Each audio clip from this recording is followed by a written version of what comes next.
बिस्मिल्लाहिर्रहमानिर्रहीम। अस्सलाम वालेकुम नाज़रीन, आप यूट्यूब चैनल देख रहे हैं। मैं इमरान खान। दो अहम चीज़ों पे आपसे बात करनी। नंबर एक, जो लड़ाई हुई उस लड़ाई को एक और लेवल पर ले जाया जा रहा है।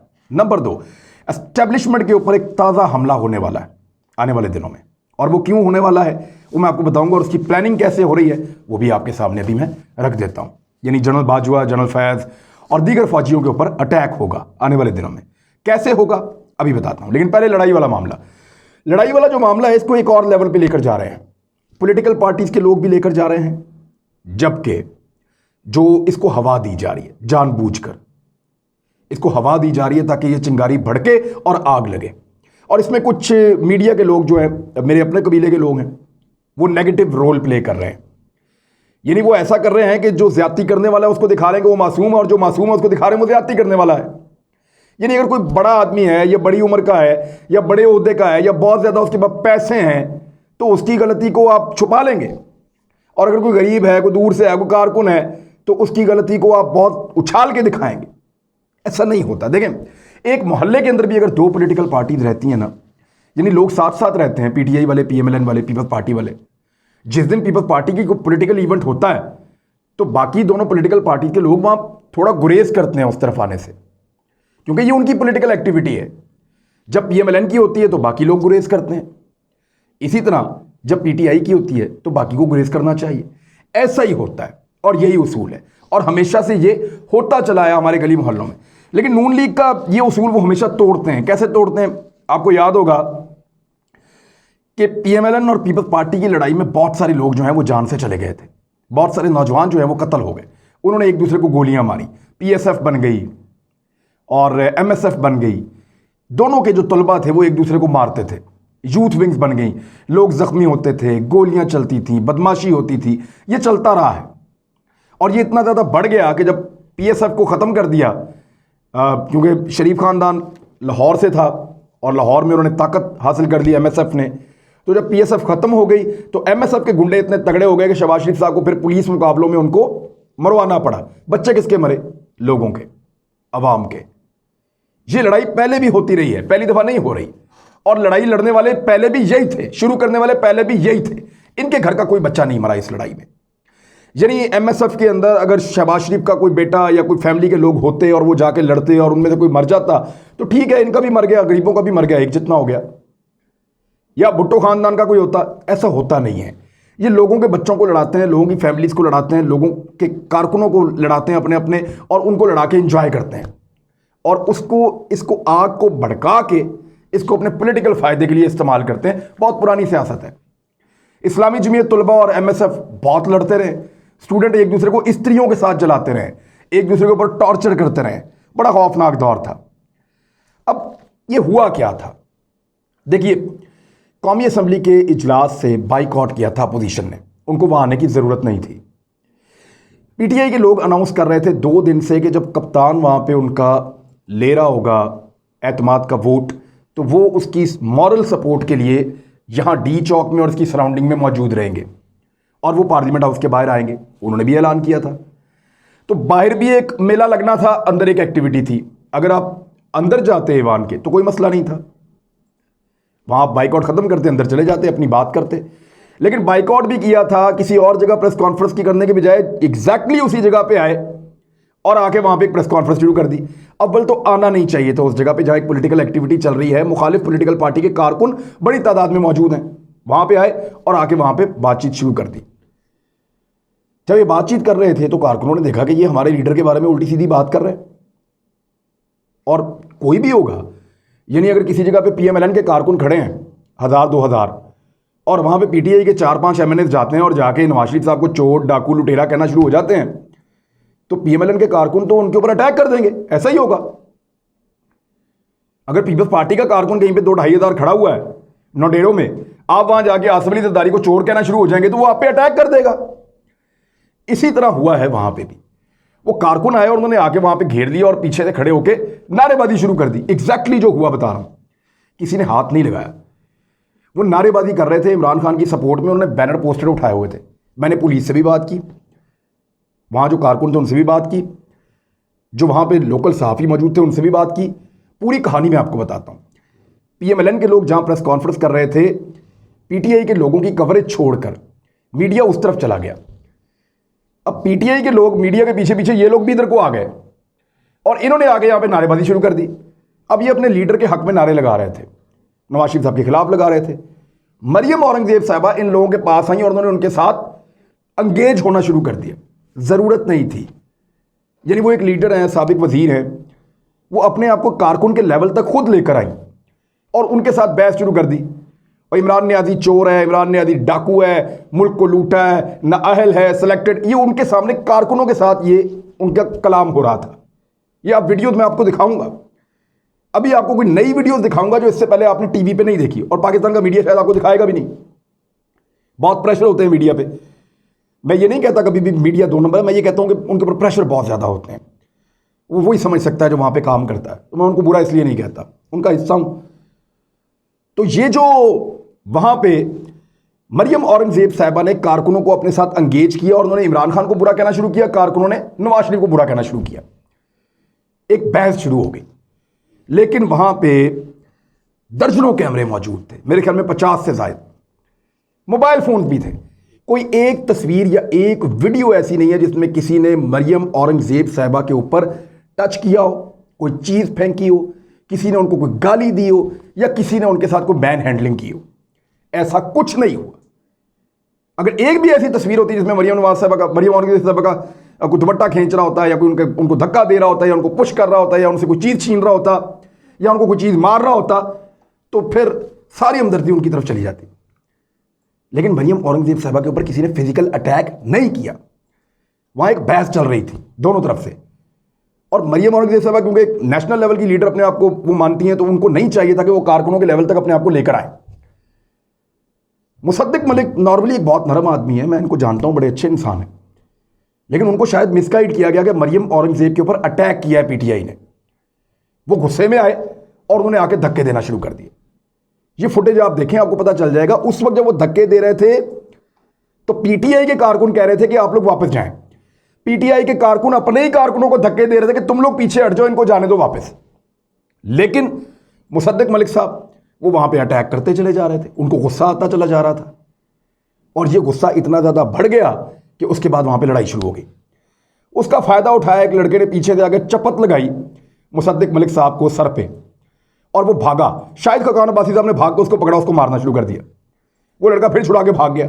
पीछे से किसी ने शाहिद खान अब्बासी साहब पे अटैक कर दिया, शाहिद खान अब्बासी साहब ने उस पर अटैक कर दिया। वो एक अजीब सी सूरत हाल पैदा हो गई जो गैर ज़रूरी थी, इसको अवॉइड किया जा सकता था। अच्छा, लेकिन इस तरह की लड़ाई को आप ये भी कह सकते हैं कि PMLN अगर ना जाती तो टल जाती, या अगर जब लोग कह रहे थे कि आप लोग वापस चले जाएं, पुलिस बीच में दीवार बना रही थी कि ठीक है आप लोग इधर जाएं, आप लोग वापस जाएं, कारकुनों को कह दिया आप लोग हट जाएं और आप इधर चले जाएं, कारकुन भी यही कह रहे थे, तो लड़ाई से अवॉइड किया जा सकता था। बिल्कुल छोटी सी लड़ाई थी, एक आधा धक्का, एक आधा थप्पड़, 1-2-3 धक्के, बस खत्म। ये कोई इतनी बड़ी जंग तो हुई नहीं, और राह चलते हुए ये लड़ाई है तो ठीक है हो गई, लेकिन इसको यहां खत्म होना चाहिए था। उसके बाद PMLN के कारकुनों को कॉल किया गया, उनको बुलाया गया और वहां पे एक जमकट्टा लगाया गया, दीगर लोग भी आ गए। एहसन इकबाल साहब ने फिर नारेबाजी शुरू की और बाकी लोगों ने भी। अब एक दूसरे की तरफ चीजें भी उछाल रहे हैं, तो एक जूता जो है पेशावरी चप्पल किसी पठान ने फेंकी, वो जाके एहसन इकबाल साहब के सर पे लगी, उसने थ्रो की, वो सीधी उनके सर पे लग के आगे चली गई। यहां पे एक नई सिचुएशन पैदा हो गई। अब PMLN ने वहां पे एक बाकायदा एक मोर्चा बना लिया कि हम भी यहां पे आ गए हैं, हम भी नारेबाजी करेंगे। मुकाबला करने की क्या जरूरत है भाई, उनकी पॉलिटिकल एक्टिविटी है, लेट देम डू, वो चले जाएंगे, आप अपनी पॉलिटिकल एक्टिविटी कर दें। यानी इससे पहले मरियम नवाज साहबा ने दर्जनों मरतबा अदालत में आई, अपने कारकुनों के साथ आई, नवाज शरीफ साहब आए अपने कारकुनों के साथ आए, इस्लामाबाद से लाहौर तक आए, मुझे क्यों निकाला। कभी किसी ने रोका, किसी ने अटैक किया, किसी ने मुकाबला किया? ऐसा नहीं होता। जब एक पार्टी कुछ कर रही है तो दूसरी पार्टी अपने वर्कर्स को और अपने आप को उससे दूर रखती है। हाँ, गुजरावाला में नून लीग ने ये किया था, इमरान खान साहब के कंटेनर पे अटैक कर दिया था, तो तब भी शहबाज शरीफ साहब ने बड़ा अहम रोल प्ले किया था कि ये नहीं होना चाहिए, मना करें इनको। और इस वक्त पाकिस्तान का मीडिया इन लोगों को, PMLN के इन लोगों को जिन्होंने इस लड़ाई को बढ़ावा दिया, कारकुनों को उकसाया, उनको हीरो बना के पेश कर रहा है। अब ये बात कर रहे हैं औरत की इज्जत की, औरत की हिफाजत की, कौन लोग बात कर रहे हैं? वो लोग बात कर रहे हैं जिन्होंने कभी मुंह नहीं खोला साना मॉडल टाउन के अंदर औरतों के मुंह और सीने पे गोलियां मारने पे। जो कभी औरतों की इज्जत के लिए बोलते नहीं है। यहां पर वो भी बोल रहे हैं जिन्होंने अपनी नौकरानियों को जूते मार मार के अपने घर से निकाला हुआ है। ऐसे लोग भी बात कर रहे हैं। तो खुदा का वास्ता, मेरे ख्याल में खुदा का खौफ कर लें, अपनी पॉलिटिकल एफिलिएशन में इतना आगे ना निकल जाएं। मैं PMLN की और PTI दोनों के वर्कर्स को ये गुजारिश करना चाहता हूँ, ये एक मोहल्ले में हम रहने वाले लोग हैं। इस मुल्क में जैसे शिया सुन्नी साथ साथ रहते हैं और मोहब्बत से रहते हैं, हम कभी आपस में नहीं झगड़ते।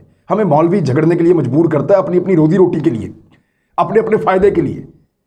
शिया मौलवी नफरत फैलाएगा, सुन्नी मौलवी नफरत फैलाएगा, आपस में लड़ाने की कोशिश करेगा, उससे वो अपना जो है ना, उसके अंदर से वो फ़ायदा तलाश करते हैं। ऐसा होता है। बहुत अच्छे उलमा भी हैं, लेकिन बहुत सारे मौलवी आपको लड़ा के पैसे कमाते हैं, चंदे बटोरते हैं, फ़ायदा लेते हैं।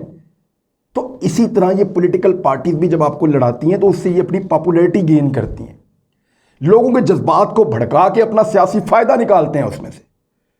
आप इससे बचिए। हमने आपस में इख्तलाफ ज़रूर करना है, एक दूसरे से इख्तलाफ राय भी रखना है, लेकिन एक दूसरे पे अटैक नहीं करना, एक दूसरे को मारना नहीं है, एक दूसरे के साथ फिजिकल नहीं होना, क्योंकि इनके बच्चे कभी नहीं लड़ते। आपने देखा है वो बाहर हसन नवाज, हुसैन नवाज, जितनी मर्जी गालियां दो नवाज शरीफ को, कुछ भी नहीं कहते, चले जाते हैं आराम से, कभी नहीं कहते। आपने कभी देखा उनको मुड़ के वो गले पड़ जाएं, लड़ पड़ें किसी से? नहीं लड़ते। वो बेवकूफ़ हैं लड़ेंगे। लड़ने के लिए उन्होंने मुलाजिम रखे हुए हैं, कारकुन रखे हुए हैं, लोगों के बच्चे जो है मरवाने के लिए। तो मेरी आपसे गुजारिश है कि इस लड़ाई के अंदर आप लोग ना पड़ें। कारकुनों से गुजारिश है कि ये लड़ाई हमें सूट नहीं, हम सारे हैं तो पाकिस्तानी ना, अल्टीमेटली सारे पाकिस्तानी हैं, मैक्सिमम लोग हम में मुसलमान हैं, सारे पाकिस्तानी आपस में भाई भाई हैं। किसी को PTI पसंद है, किसी को PMLN पसंद है, किसी को पीपल्स पार्टी पसंद है। तो अगर लड़ाई करनी है ना, तो ये आपस में लड़ने ना MNAs MPs, ये आपस में लड़ने ना, बड़े बड़े जो जिन्होंने पैसा बनाया वो लड़े ना, जिन्होंने पैसा बनाया, जिन्होंने दौलत कमाई, जिन्होंने मनी लॉन्ड्रिंग की, आपस में लड़े।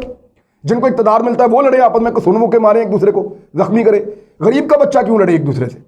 तो आपने इससे गुरेज करना है। मैंने इसलिए कहा कि मरियम नवाज साहबा ने वही जुमले बोले हैं जो माजी में उनके फादर बोलते थे, और उनका ख़ानदान ये करता रहा है कि जाग पंजाबी जाग, तेरी पग नू लग गया दाग। ये नारा इन्होंने लगाया था।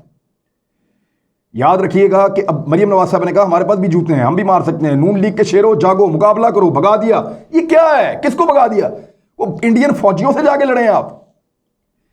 कोई बॉर्डर के ऊपर जाके आपने कोई इलाका फतह कर लिया है? वो आपस में लड़ रहे हैं आप लोग।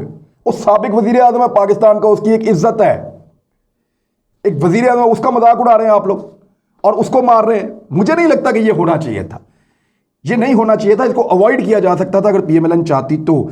अब इससे फायदा ये उठाया जा रहा है कि इस लड़ाई को बढ़ावा देकर एक पॉलिटिकल फायदे में कन्वर्ट किया जाएगा, जगह जगह पे तसादुम करवाने की कोशिश की जाएगी, एक दूसरे की पॉलिटिकल एक्टिविटीज के अंदर धावा बोला जाए। ये पाकिस्तान को सूट नहीं करेगा, बड़ा अनफॉर्चुनेट है, गरीबों का खून बह जाएगा। अब जो मैंने आपको बात की थी कि एस्टेब्लिशमेंट के ऊपर एक अटैक होने जा रहा है, उसका मैं आपको बता देता हूँ। आपने गौर किया है कि कश्मीर पे सौदेबाजी का ताना दिया जाता था इमरान खान साहब को, बाजवा साहब को, कि ये लोग गए अमेरिका में, कश्मीर का सौदा करके आ गए। ये ताना PMLN, पीपल्स पार्टी और ये लोग देते थे, कभी खुफिया अल्फाज में, कभी खुल के ये कहते रहे हैं कि कश्मीर का इन्होंने सौदा कर दिया, कश्मीर बेच दिया मोदी के आगे और ट्रंप के साथ तय करके आ गए। ये कहते रहे, हमारे प्रोग्राम्स में कहते रहे, खुलकर कहते रहे। तो पाकिस्तान की फ़ौज पे और इमरान खान साहब पे इन्होंने ये एलिगेशन लगाया था। लेकिन आपने गौर किया कि अभी DGMOs के जो दरमियान सीज़ फायर का मुआहदा हुआ, दोबारा राब्ते बहाल हुए, मुज़ाकरात वगैरह जो है वो बैकडोर चैनल पे हुए, कुछ चीज़ें तय पा रही हैं, हाई कमिश्नर जो है उनको भेजने का बातचीत हो रही है और सार्क कॉन्फ्रेंस की बात हो रही है। एक अखबार ने यहाँ तक कहा कि शायद मोदी को, इस पर PMLN बोली नहीं। हालांकि इस तरह का मौका तो ये ज़ाया ही नहीं करते, पीपल्स पार्टी भी नहीं बोली। हालांकि इस तरह का मौका तो ये ज़ाया ही नहीं करते कि एस्टेब्लिशमेंट के ऊपर अटैक करने का मौका है, कर दो अटैक, पब्लिक को इनके खिलाफ कर दो। इन्होंने कश्मीर भेज दिया, भारत के साथ दोस्ती कर ली, मोदी के यार बन गए। ये इन्होंने नहीं किया, इन्होंने नहीं किया क्योंकि सेनेट के इंतखाबात में इनको लगता था कि एस्टेब्लिशमेंट इनका साथ देगी और वो जीत लिया इन्होंने। एस्टेब्लिशमेंट ने इनको रोका नहीं, इनको पकड़ा नहीं, इनको पूछा नहीं। इन्होंने जो मारा मारी की, जो मुंह काला किया, पैसे दे खिला, वोट तोड़ और ले गए, सीट जीत ली इन्होंने। लेकिन अब ये एस्टेब्लिशमेंट से एक और चीज़ मांग रहे हैं। ये कहते हैं कि चेयरमैन सेनेट हमारा होना चाहिए। चेयरमैन सेनेट अगर इनका बन जाता है तो ये मुंह बंद करने के लिए तैयार है। लेकिन अगर चेयरमैन सेनेट अपोजिशन का नहीं बनता तो याद रखिएगा, ये बयानिया इन्होंने तैयार किया हुआ है। मुझे बहुत अंदर के बंदे ने बताया कि आने वाले दिनों में कश्मीर और भारत के साथ पाकिस्तान के ताल्लुकात को लेकर, DGMOs के इन मामलात को लेकर ये पॉलिटिक्स करने वाले और बड़ी घिनौनी पॉलिटिक्स करने वाले हैं। वैसे ये सवाल तो मेरे अपने ज़हन में भी है। PMLN को ये सवाल पूछना चाहिए था, वैसे उन्होंने नहीं पूछा इसलिए कि वो अपने सियासी फ़ायदे और नुकसान के तहत पूछते हैं। लेकिन सवाल बनता था कि जब कश्मीरियों को कोई रिलीफ नहीं दिया इंडिया ने, तो आपने अपनी नाराज़गी ख़त्म करने का फ़ैसला कैसे कर लिया? आपने जो मुज़ाकरात ख़त्म किए थे वो बैकडोर चैनल से शुरू कैसे हो गए? अगर कश्मीरियों को तंग करने पे आपने वो ख़त्म किए थे मुज़ाकरात, आपने राब्ता मुनक़ता किया था कि आप कश्मीरियों के साथ ज़्यादती कर रहे हैं, तो कश्मीरियों के साथ तो वो अभी तक वैसे ही ज़्यादती कर रहे हैं, कोई चीज़ तब्दील नहीं हुई ऑन ग्राउंड। तो फिर आपने राब्ते बहाल करने का फ़ैसला कैसे कर लिया? ये सवाल तो पूछा जाना चाहिए। मुझे मौका मिलेगा तो मैं तो ज़रूर पूछूंगा प्राइम मिनिस्टर ऑफ पाकिस्तान से भी और इस्टेब्लिशमेंट से भी। लेकिन PMLN और पीपल्स पार्टी हैरानकुन तौर पे खामोश थे। लेकिन ये पत्ता उनके हाथ में है और इसके ऊपर वो सियासत करेंगे अगर उनका चेयरमैन सेनेट ना बना तो। अब तक के लिए इतनी, अपना ख्याल रखिएगा। अल्लाह हाफ़िज़।